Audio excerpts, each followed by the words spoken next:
Okay, so cool. Boom. We got UFC 328. It looks like an interesting card. It looks like a good card. A lot of great fighters up there. A lot of great fights up there. But there's a very high chance this is going to be the video that I unleash my true personality. And I'm a bit concerned with that because I didn't want to get judged on the internet, but it looks like I'm going to be getting judged on the internet because we have a lot of controversial things I need to say about these fights. I won't be doing a breakdown for every single fucking fight on the card. I don't have that much time. I don't care that much.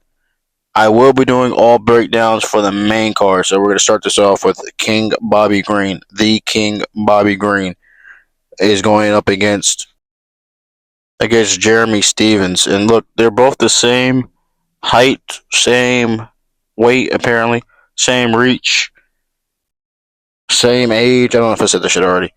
Pretty much these same exact niggas. One's black, one's white. Um, and they have relatively similar records with J- Stevens losing more. You know, is what it is. I got King Bobby Green winning this shit by, I could honestly say, like knockout or like TKO. But King Bobby Green is a little bit more dynamic. He's more agile. He moves better. He's more dynamic. He's more. He's black. Fuck it. Let's just be honest, bro. He's black. The other guy can't do fucking takedowns. He can't do no ground and pound. He has no ground game. He's fucking ass. King Bobby Green's got to knock this nigga out. Let's just get on to the shit that actually fucking matters. The next fight on the card is Sean Turtleback Brady needs to lose some fucking weight, and Joaquin Buckley. Now that is one black ass name. I'm not gonna lie. Joaquin Buckley is insane, but I'm not gonna lie. I like Joaquin Buckley to win this fight. He's supposed to be 5'10". That's super fucking cap. That nigga's like 5'7", 5'8". Brady's also supposed to be like 5'10", 5'11". Also super fucking cap. He's 5'9". And if we're being completely honest, this is just a battle of steroids. Like, this is a steroid contest. Apparently, Sean Brady is walking around at like 195, 200 at 5'9". Brother, that's insane. And you got Joaquin walking around like 185. I don't know how or why he was fighting at middleweight, and then he chose to fight at, like, because he wasn't doing that well at middleweight because he's 5'8", 5'7", fighting like 6'3" niggas instead of just cutting weight. And then he started fighting down even more at 170 welterweight, which is like cool, like yeah, but you should really be fighting at like lightweight. You're just a big fat nigga. Both these niggas just need to lose weight. But to talk about the skill set and like what they can and can't do, we pretty much know how this is gonna go. Sean Brady wants to take this nigga down. He believes that's the way that he can win. He doesn't have more ways to win than Joaquin, if we're being honest. And I like picking people that have more ways to win than the other person. Sean Brady could literally only win from like wrestling or ground and pound. I'm believing in my brother Joaquin. He's also black because when he fought Usman and then he got taken down to the ground, laid there for like the whole entire fight. It was embarrassing. Pretty much manhandled, dog walked like a bitch. And I don't think Joaquin Buckley is going to let that happen twice. I just don't see another black brother of mine allowing that to happen twice. If we're looking at who has more knockout power, who's better at the hands, who's more explosive, who's more dynamic, who's more athletic, who's more agile, we're looking at Joaquin Buckley with a reach advantage, a little bit smaller, so he's probably going to be lighter and faster. So the biggest thing is, can Joaquin Buckley like handle the ground game of Sean Brady?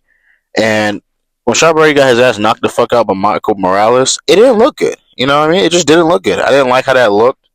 He looked scared the entire fight. He looked timid. He didn't really shoot. He tried to shoot once. It got fucked up and broken, and then he didn't try to shoot again. He just got his ass knocked the fuck out. And I'm thinking, like, Joaquin's been training with Usman ever since he's lost. I think he's trying to improve in areas that he's not good at. And I always love that with a fighter. Like that, that's like my favorite thing with a fighter. And so if we're looking at more ways to win than the other person, I mean, knockout, hands, I don't think the takedowns will be that effective. I think he'll be able to get right back up. I believe he'll get right back up. Um, he could win off of damage. I'm going Joaquin Buckley. Now we're getting into the bigger fights of the card. And we're getting to Alexander Volkov versus Walter Acosto.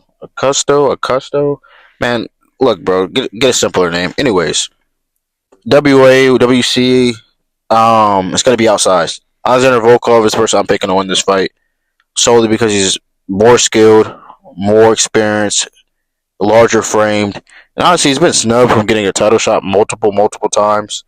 I think he's got a lot of to happen. Pretty much, if he beats this guy, it's going to be undoubtable. All right. I will admit, Walter Acosta has like pretty good hands to be a big fat fuck. Um, but I mean, his ground game is nothing like Volkov, even though Volkov isn't that fucking amazing. I just feel like he's more well rounded. If we're picking the person that has, again, like I said, more ways of being able to win, I heard Demetrius Johnson talk about that. Ever since he said that, I've been riding that wave. We're picking the person with more ways to win, more avenues or areas where they can win. Then we absolutely have to go Alexander Volkov. And here's the thing with Alexander Volkov: unlike the Joaquin Buckley fight, Alexander Volkov doesn't have to show me anything. Like I don't need to see anything that I haven't seen already to believe that Alexander Volkov can win the fight.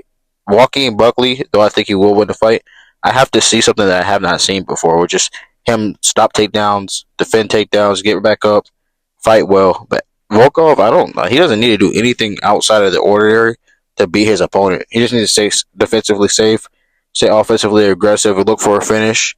And yeah, fight should be pretty much GG's. This is why we have fucking Paramount Plus. This is why we watch the UFC. This is why we like seeing niggas get their ass beats left and right. Tatsuya Taira is fighting the champion, the fight champion, the false champion, Joshua Van, the flyweight champion. I mean, you can pretty much tell by like my opinion on the early statements I just made that I'm not a believer in Joshua Van. But before I get to that, let's talk about why Tatsuya Taira is probably going to win. Tatsuya Taira is big. I don't know how he's fighting at flyweight. Honestly, I feel like he's probably a weight bully for the division. He's 5'7". That's not the smallest of the division. But he's also like a solid 5'7". He's not that, what's his name, Roy Vol, which is like 5'9" and like a stick figure. No. This Tatsuya Taira nigga is swole. I don't know. Check him for steroids or something. I don't know. He's big as shit. He's swole as hell. Lean as a motherfucker. Dynamic. He has power in both his hands. He's decent on the feet. Like a lot of people are saying, oh, he just needs to take him to the ground. He can fight on the feet. I mean, he can definitely fight on the feet. Joshua Van, in my eyes, is like a bruiser, like a brawler, with a hint of technician in there. But I mean, it's nothing that Tatsuya Taira shouldn't be able to handle on the feet. I wouldn't live there, but if you want to mix up the feet, standing up and boxing with a guy for a little bit, just to like surprise him with a takedown and a couple of leg kicks in there, staff for the movement. Yeah, it's nothing. I feel like Tetsuya Taira, in my eyes, has more ways and avenues to win this fight. But we'll talk about Josh Van. Josh Van, it's nothing personal against him. I just don't like the guy. I don't like the guy. I don't like how he won the fucking belt. I don't think he even had a fucking chance of winning the goddamn belt. I don't think he had a chance in hell of winning that belt without the fucking injury. Alexander Pantoja. And it's tough because if he didn't have this injury, he would have gotten the flowers he deserves. At least half the flowers he deserves. Now he's not going to get that. Alexander Pantoja is one of the greatest fighters of all time. He is arguably the best fighter in flyweight history. One or two. He is a top 5 pound for pound right now, today. Top 5 pound for pound fighter in the world. The only thing that would separates him from like the other fighters is that I think Pantoja's actually small. Like I don't think he can go to 135 and beat Peter Yan. That's not a knack to his skill set. That's just a knack to his like physique. I think if you gave somebody like this, that's the size of like an Alexander or Alex Pereira, right? If you gave somebody that size with Pantoja's skill set, monster, undefeated forever, better than Khabib, best fighter of all time. His hands are excellent, and they've only gotten better with age. I don't know, like if he figured out how to slow down his body, right? Because he's not so herky jerky and fast anymore. He's slowing down his body, but his hands and his accuracy has only improved. But this nigga doesn't get enough respect that he deserves because he's a 125 pounder. He's a flyweight. I see they do the same thing with Demetrius Johnson. They're trying to give him a little bit more flowers after his career is over. But while he was fighting, he was not getting the type of love that he should have. And I'm tired of seeing that the small niggas don't get the type of love that they should. Yes, these niggas are small. Yes, they can't move up to 155 and beat the 155 nigga. It doesn't matter. And Joshua Van, in my eyes, would have probably lost in that first round. He wasn't doing anything well. I mean, this shit, we didn't see anything, but he just doesn't have the stature or the skills to beat a nigga like Pantoja. Pantoja could just grab this nigga, throw his ass to the ground, submit him, outbox him. I mean, it just wouldn't go long. I just don't see it going long. I know you're saying, what if he stops the takedowns, and I just don't see it. I don't see it in the guy, and so you bring somebody like Tetsuo Taira, who has similar abilities to Pantoja, bigger than Pantoja, nowhere near as skilled, but I don't think you need to be as skilled as Pantoja to beat Joshua Van. In my eyes, Joshua Van's just a brawler. You know, head down, eyes closed, duck your head, swing until you hit something. A couple good punches in there. Nothing that's gonna knock you clean out. His chin isn't that great. He got knocked out by what's his name, Chris Johnson. All right, Chris fucking Johnson, the nigga with the fucking like a half mullet bowl cut. I don't know what the fuck he got in his head.